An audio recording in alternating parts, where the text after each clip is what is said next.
Hello दोस्तों, हर वर्ष ना जाने कितने भाई बंधु अभ्यर्थी अर्थात स्टूडेंट्स बनते हैं और वर्तमान समय में भी लाखों की संख्या में स्टूडेंट्स हैं भी। और नौकरी पाने के लिए हर एक भर्ती में, चाहे वह एसएससी की हो या रेलवे की हो या आईबीपीएस की हो, चाहे डाकघर की ही क्यों ना हो या अन्य चाहे किसी भी तरह की जगह हो, उसमें लाखों स्टूडेंट्स चंद जगहों के लिए फॉर्म भी भरते हैं।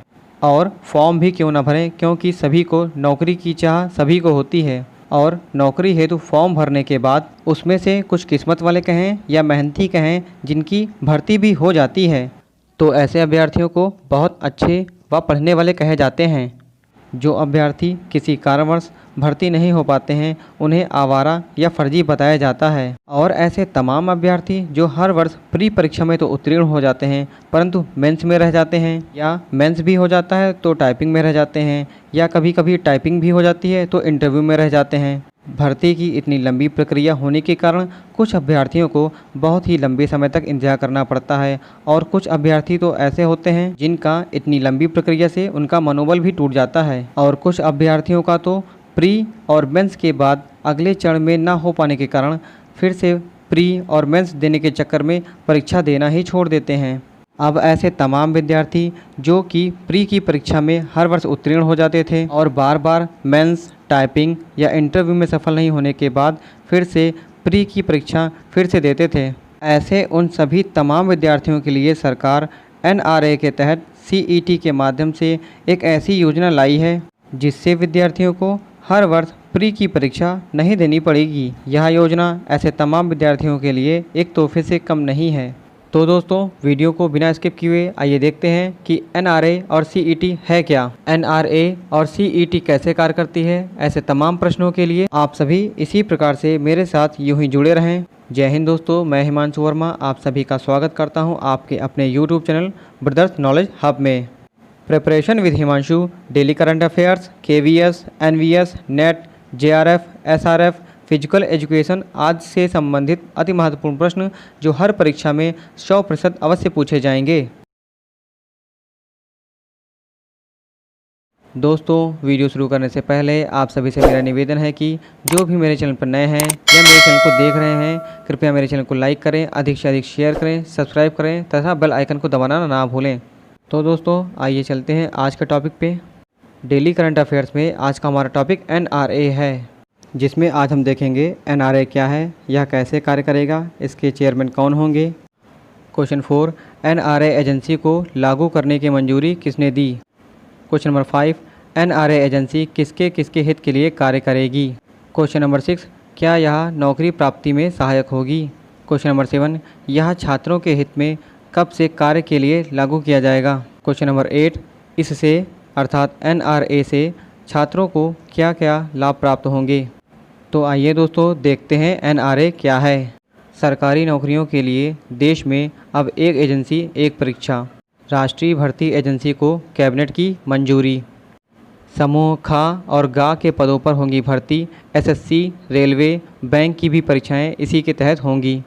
युवाओं के लिए वरदान, राष्ट्रीय भर्ती एजेंसी करोड़ों युवाओं के लिए वरदान साबित होगी। समान पात्रता परीक्षा के लिए यहां तमाम परीक्षाओं को खत्म करेगी और कीमती समय के साथ साथ संसाधनों की भी बचत करेगी।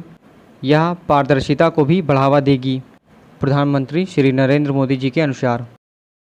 आइए अब आते हैं इसके परिचय पर। प्रधानमंत्री श्री नरेंद्र मोदी जी की अध्यक्षता वाली केंद्रीय मंत्रिमंडल ने युवाओं के हित के लिए एक महत्वपूर्ण फैसला लेते हुए नेशनल रिक्वायरमेंट एजेंसी एनआरए की स्थापना के लिए प्रस्ताव को मंजूरी 19 अगस्त 2020 को दे दी है, जिसकी सूचना श्री प्रकाश जावड़ेकर सूचना एवं प्रौद्योगिकी मंत्री जी ने एक प्रेस वीडियो कॉन्फ्रेंसिंग के जरिए लोगों को दी है। चलते हैं नेक्स्ट पेज पर। एनआरए क्या है? इसका उत्तर एनआरए नेशनल रिक्रूटमेंट एजेंसी है। यह एक नोडल एजेंसी होगी जिसका कार्य विभिन्न सरकारी सेवाओं के लिए एक ही प्रारंभिक परीक्षा का आयोजन करना होगा। यह agency staff selection committee, railway requirement board और institute of banking personnel and selection IBPS जैसी सरकारी सेवाओं के चयन के लिए एक कॉमन एंट्रेंस टेस्ट यानी टीईटी परीक्षा की व्यवस्था करेगी। अर्थात विभिन्न सरकारी निकायों के लिए अब एक ही प्रारंभिक परीक्षा देनी होगी। नेक्स्ट पॉइंट, अभ्यर्थियों को एसएससी, आरआरबी, आईबीपीएस के लिए अलग अलग आवेदन नहीं करने होंगे, अब एक ही आवेदन से यह सब। नेक्स्ट पॉइंट, लंबी यात्रा व उससे होने वाले विभिन्न प्रकार के नुकसानों से भी छात्रों को राहत मिलेगी। नेक्स्ट पॉइंट, तत्काल में 20 भर्ती एजेंसियां विभिन्न निकायों जैसे एसएससी, आईबीपीएस और आरआरबी की प्रारंभिक एवं मुख्य परीक्षाएं कराती हैं, जिसमें काफ़ी समय व पैसे की लागत आती है। नेक्स्ट पॉइंट, एनआरए के माध्यम से इसे कम करने में सफलता प्राप्त होगी और एनआरए अगले सत्र यानी अगले वर्ष 2021 से अपना कार्य प्रारंभ करेगी। नेक्स्ट पॉइंट, इसके अंतर्गत अब लगभग हर जिले में एक परीक्षा केंद्र बनाने की व्यवस्था की जाएगी, जिससे अभ्यर्थी को लंबी यात्रा करनी नहीं पड़ेगी। नेक्स्ट पॉइंट, अभ्यर्थी को सीईटी प्रारंभिक परीक्षा देने के बाद अगले 3 साल तक आरआरबी, एसएससी, आईबीपीएस की मुख्य परीक्षा देने की छूट रहेगी। वह अपनी इच्छा अनुसार मुख्य परीक्षा का चयन कर सकेगा कि कौन सी परीक्षा कब देनी है।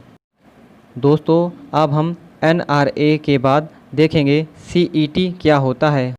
सीईटी अर्थात कॉमन एलिजिबिलिटी टेस्ट। यह एक प्रकार से एसएससी, आरआरबी, आईबीपीएस की एक प्रारंभिक परीक्षा होगी, जिसे अभ्यर्थी को उत्तीर्ण करना अनिवार्य होगा। नेक्स्ट पॉइंट, यह स्पष्ट है कि सीईटी प्रारंभिक परीक्षा है, ना कि मुख्य परीक्षा, अर्थात सीईटी के बाद एसएससी, आईबीपीएस, आरआरबी की मुख्य परीक्षा आपको आगे के चरणों की तरह देनी होंगी, अर्थात उत्तीर्ण करनी होगी और प्रारंभिक परीक्षा एक ही होगी। नेक्स्ट पॉइंट, एनआरए सीईटी के जरिए एक स्कोर कार्ड जारी होगा, जिसकी वैधता 3 साल होगी, या आयु की सीमा तक या इसमें से जो पहले पूरा हो जाए। नेक्स्ट पॉइंट, आयु सीमा के नियम तत्काल पूर्ववत ही रहेंगे। नेक्स्ट पॉइंट, यह परीक्षा 1 वर्ष में 2 बार होगी। नेक्स्ट पॉइंट, अभ्यर्थियों की परीक्षा में बैठने की सीमा नहीं होगी, अर्थात आयु सीमा तक वे परीक्षा में बैठ सकेंगे। नेक्स्ट पॉइंट, अभ्यर्थी 12 संवैधानिक भाषाओं का उल्लेख संविधान की 8वीं अनुसूची में परीक्षा दे सकते हैं। नेक्स्ट पॉइंट, यह परीक्षा पूरी तरह से कंप्यूटरीकृत यानी ऑनलाइन रहेगी, अर्थात अब अभ्यर्थियों को ऑनलाइन परीक्षा देनी होगी। नेक्स्ट पॉइंट, अभ्यर्थी अपने स्कोर कार्ड को इम्प्रूव भी करा सकेंगे, उनका बेस्ट स्कोर वर्तमान स्कोर माना जाएगा। नेक्स्ट पॉइंट, यह व्यवस्था एक आवेदन, एक केंद्र, एक परीक्षा के मॉडल पर आधारित है। नेक्स्ट पॉइंट, परीक्षा का स्तर 10वीं, 12वीं, ग्रेजुएशन, पोस्ट ग्रेजुएशन या पोस्ट ग्रेजुएशन के आधार पर ही रहेगा, परंतु पाठ्यक्रम सभी परीक्षाओं का फिलहाल एक ही रहेगा। नेक्स्ट पॉइंट, ऑनलाइन परीक्षा के लिए 10वीं, 12वीं व ग्रेजुएशन के छात्र आवेदन कर सकेंगे। Next point, CET score card केंद्र सरकार, राज्य सरकार, संघ शासित राज्यों के साथ साथ पब्लिक निजी क्षेत्रों की कंपनियों के साथ साझा किया जा सकेगा। भविष्य में प्राइवेट कंपनियों के साथ भी इसे साझा करने का प्रयास किया जाएगा। आइए दोस्तों, अब इसके देखते हैं अदर इफ़ेक्ट। इसमें सबसे पहला पॉइंट है, एनआरए के लिए 1517.57 करोड़ रुपए का बजट आवंटित किया गया है, जो कि 3 साल में व्यय किए जाने का प्रस्ताव है। नेक्स्ट पॉइंट, 1000 के आसपास परीक्षा केंद्र बनाए जाने की संभावना है।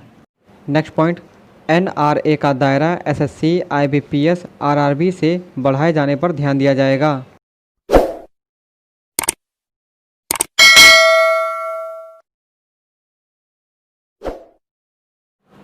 नेक्स्ट पॉइंट, आने वाले समय में प्रश्न पत्र 22 भाषाओं में उपलब्ध कराए जाने की संभावना है, जिससे अन्य छात्रों को और भी सुविधाएं मिलेंगी। नेक्स्ट पॉइंट, महिला आवेदक व दूरस्थ छात्रों को मिलेगी सुविधा। नेक्स्ट पॉइंट, यह एक स्वायत्त एजेंसी है, अर्थात ऑटोनोमस एजेंसी होगी। नेक्स्ट पॉइंट, इसका हेडक्वार्टर दिल्ली में होगा। नेक्स्ट पॉइंट, आईएएस लेवल का अधिकारी चेयरमैन होगा। नेक्स्ट पॉइंट, राज्यों व निजी क्षेत्रों को जोड़ने का भी प्रावधान है। अमित शाह जी ने कहा है, एनआरए की स्थापना युवाओं के लिए ऐतिहासिक और भर्ती प्रक्रिया में पारदर्शिता सुनिश्चित होगी। केंद्रीय मंत्री अमित शाह जी ने राष्ट्रीय भर्ती एजेंसी एनआरए की स्थापना को युवाओं के लिए ऐतिहासिक करार दिया है और कहा है, इससे भर्ती प्रक्रिया में पारदर्शिता और सुगमता निश्चित होगी।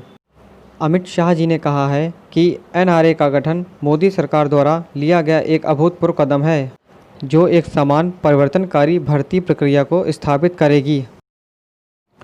उन्होंने कहा, एनआरए की स्थापना युवाओं के लिए एक ऐतिहासिक दिन है। इसकी स्थापना को मंजूरी दिए जाने के लिए मैं प्रधानमंत्री श्री नरेंद्र मोदी जी का धन्यवाद करता हूँ। यह परिवर्तनकारी सुधार सामान्य योग्यता परीक्षा CET के माध्यम से केंद्र सरकार की नौकरियों के लिए भिन्न भिन्न परीक्षाओं की बाधाओं को दूर करेगा। उन्होंने कहा कि NRA के तहत प्रत्येक जिले में परीक्षा केंद्र होगा, परीक्षा कई भाषाओं में होगी और CET का स्कोर 3 साल तक वैध रहेगा, जिससे समाज के सभी वर्गों को समान अवसर प्राप्त होंगे। उन्होंने कहा, मोदी जी ने इसके माध्यम से केंद्र सरकार में नौकरियों के लिए एक परीक्षा करके प्रत्याशियों का वित्तीय बोझ कम करने का भी बहुत बड़ा काम किया है। नेक्स्ट पॉइंट, अमित शाह जी ने यह भी कहा है कि NRA का गठन मोदी सरकार द्वारा लिया गया एक अभूतपूर्व कदम है जो एक समान परिवर्तनकारी भर्ती प्रक्रिया स्थापित करेगा। उन्होंने कहा, इसके माध्यम से भर्ती प्रक्रिया में पारदर्शिता और सुगमता सुनिश्चित करके नौकरी हासिल करने का प्रयास करने वाले देश के युवाओं को उनका उचित अधिकार प्रदान किया जाएगा। नेक्स्ट पॉइंट, केंद्रीय मंत्रिमंडल ने आज बहु एजेंसी निकाय के रूप में NRA का गठन करने का निर्णय किया है, जो समूह ख और ग गैर तकनीकी पदों के लिए अभ्यर्थी की स्क्रीनिंग करने के लिए एक सामान्य योग्यता परीक्षा CET आयोजित करेगी। सरकारी बयान के अनुसार NRA एक बहु एजेंसी निकाय होगी जिसकी शासी निकाय में रेलवे मंत्रालय, वित्त मंत्रालय, वित्त सेवा विभाग, कर्मचारी चयन आयोग, SSC, रेलवे भर्ती बोर्ड RRB तथा बैंकिंग कार्मिक चयन संस्था IBPS के प्रतिनिधि शामिल होंगे। एक विशेषज्ञ निकाय के रूप में NRA केंद्र सरकार की भर्ती के क्षेत्र में अत्याधुनिक प्रौद्योगिकी और सर्वोत्तम प्रक्रियाओं का पालन करेगी। दोस्तों, आइए इससे संबंधित कुछ बिंदुओं को जानते हैं। यहाँ नई राष्ट्रीय भर्ती एजेंसी के तहत बड़े बदलाव हैं। सरकार और सार्वजनिक क्षेत्र के बैंकों में गैर राजपत्रित पदों के भर्ती के लिए कोई अलग से परीक्षा नहीं होगी, बल्कि एक ऑनलाइन CET परीक्षा होगी और परिणाम की घोषणा की तारीख से CET के स्कोर अगले 3 साल तक के लिए मान्य होंगे। नेक्स्ट पॉइंट, प्रत्येक उम्मीदवार को अपने स्कोर में अर्थात अपने अंकों में सुधार करने के लिए 2 अतिरिक्त मौके मिलेंगे। उनमें से जो भी सर्वश्रेष्ठ होगा उसे महत्ता दी जाएगी। नेक्स्ट पॉइंट, NRA राष्ट्रीय परीक्षण एजेंसी NTA के समान होगा, जो पूरे भारत में मेडिकल और इंजीनियरिंग कॉलेजों में स्नातक पाठ्यक्रम में प्रवेश के लिए सामान्य प्रवेश परीक्षा आयोजित कराता है। नेक्स्ट पॉइंट, NRA द्वारा CET मेरिट लिस्ट राज्य सरकार की नौकरियों में भर्ती के लिए लागत साझाकरण के आधार पर भी लागू होगा। नेक्स्ट पॉइंट, अब तक समान योग्यता मानदंड की मांग करने वाले समान पदों के लिए उम्मीदवारों को अलग अलग एजेंसियों द्वारा अलग अलग समय पर आयोजित की गई परीक्षाओं के लिए उपस्थित होने की आवश्यकता होती थी, जिससे युवा लोगों के समय, प्रयास और लागत पर भी भारी बोझ पड़ता था। साथ ही साथ अधिक लागत एवं परीक्षा केंद्र अत्यधिक दूर होने के कारण कई अभ्यर्थी परीक्षा भी छोड़ देते थे। दोस्तों, इसके बारे में मैं आगे बता भी चुका हूँ। यदि आप सभी इसे दोबारा देखना चाहते हैं तो देख सकते हैं। तो दोस्तों, आइए चलते हैं इसके कुछ महत्वपूर्ण बिंदुओं पर। पॉइंट नंबर 1, साल में 2 बार परीक्षाएं होंगी, हर जिले में होंगे केंद्र। पॉइंट नंबर 2, हर जिले में होंगे परीक्षा केंद्र। पॉइंट नंबर 3, अभ्यर्थी अधिकतम उम्र तक जितनी बार चाहे सीटेट की परीक्षा दे सकता है, उनके सर्वश्रेष्ठ स्कोर को माना जाएगा। पॉइंट नंबर 4, CET स्कोर सार्वजनिक व निजी क्षेत्रों में भी साझा होगा। नेक्स्ट पॉइंट नंबर 5, पंजीकरण, रोल नंबर, प्रवेश पत्र, अंक व मेरिट लिस्ट ऑनलाइन होगी। पॉइंट नंबर 6, 10वीं व 12वीं पास उम्मीदवारों के लिए भर्ती परीक्षा अलग अलग होगी। पॉइंट नंबर 7, राष्ट्रीय भर्ती एजेंसी स्थापित करने के लिए केंद्र अर्थात रेलवे, बैंक, SSC के लिए एक CET। केंद्रीय कैबिनेट ने केंद्र सरकार और सार्वजनिक क्षेत्र के बैंकों में सभी अराजपत्रित पदों पर भर्ती के लिए प्रस्तावित कॉमन एलिजिबिलिटी टेस्ट CET आयोजित करने के लिए एक राष्ट्रीय भर्ती एजेंसी NRA के गठन के प्रस्ताव को मंजूरी दे दी है। दोस्तों, मेरी एक वीडियो बनाने में बहुत अधिक मेहनत एवं समय लगता है, अतः आप सभी लोग इसे अधिक से अधिक शेयर करें, जिससे ज़रूरतमंद लोगों के पास मेरी यह वीडियो अति शीघ्र पहुंच जाए और वह सभी लोग इसे परीक्षा हेतु तैयार कर लें।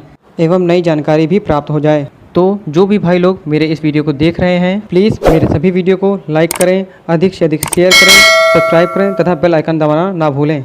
तो दोस्तों मेरी अगली वीडियो देखना ना भूलें। आज की वीडियो में बस इतना ही। तो दोस्तों नई वीडियो के साथ फिर से मुलाकात होगी, तब तक के लिए जय हिंद, नमस्कार। दोस्तों मेरा यह वीडियो आपको कैसा लगा कमेंट बॉक्स में ज़रूर बताएं। प्लीज़ मेरे वीडियो को लाइक करें, अधिक से अधिक शेयर करें, सब्सक्राइब करें तथा बेल आइकन दबाना ना भूलें।